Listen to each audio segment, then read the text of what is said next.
exhibits bad physics is the scene that exhibits the fulcrum.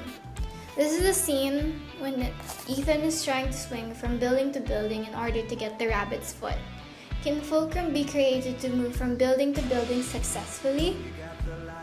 The buildings are 226 and 162 meters respectively. The distance between two buildings is 47.55 meters. Gravity is 9.8 meters per second.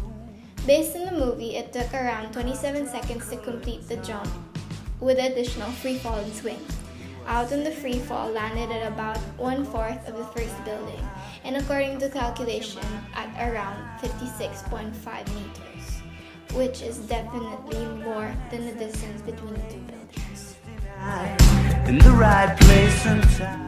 Only in a screenwriter's vivid imagination would the same person willingly scale the outside of Dubai's Burj Khalifa, 123 stories up the sheer face of the world's tallest building, just to reach a computer server room. It seems pretty far-fetched, but you know what, it really did happen.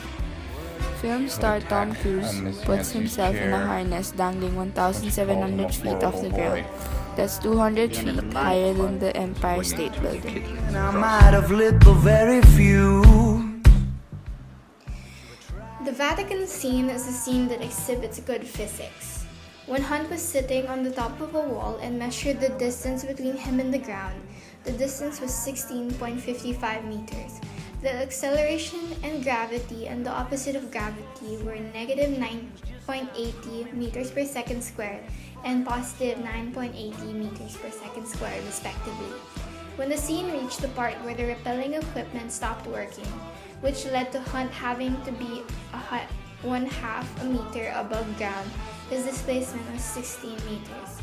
In the movie, Hunt is seen to do this in 4 seconds. But with the data given, Hunt could have been able to do it in 2 seconds using the kinematic equation of displacement, aka D is equal to Vi plus Vf over 2 times T. Only in a screenwriter's vivid imagination would the same person willingly scale the outside of Dubai's Burj Khalifa, 123 stories up the sheer face of the world's tallest building, just to reach a computer server room. It seems pretty far-fetched, but you know what, it really did happen. Film star Tom Cruise puts himself in a harness dangling 1,700 feet off the ground. That's 200 feet higher than the Empire State Building.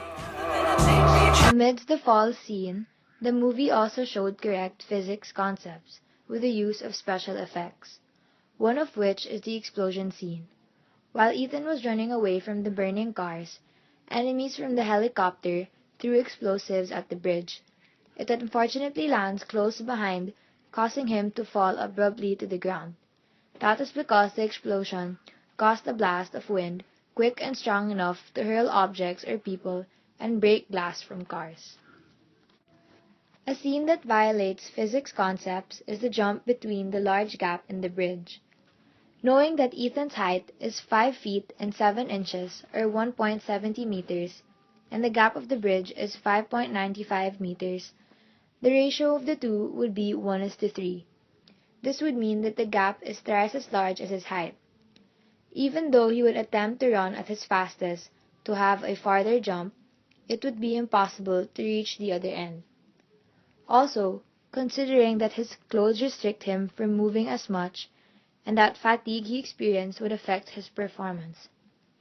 Nonetheless, he would be able to reach the other side if he is able to maintain the rate of 10.35 meters per second or faster, which is the fastest recorded speed, and the jump across the gap at a different angle.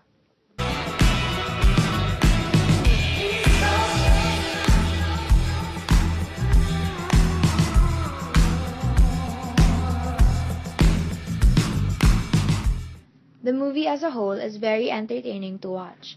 It portrays many scenes that are beyond physical strength, yet it appears to be real.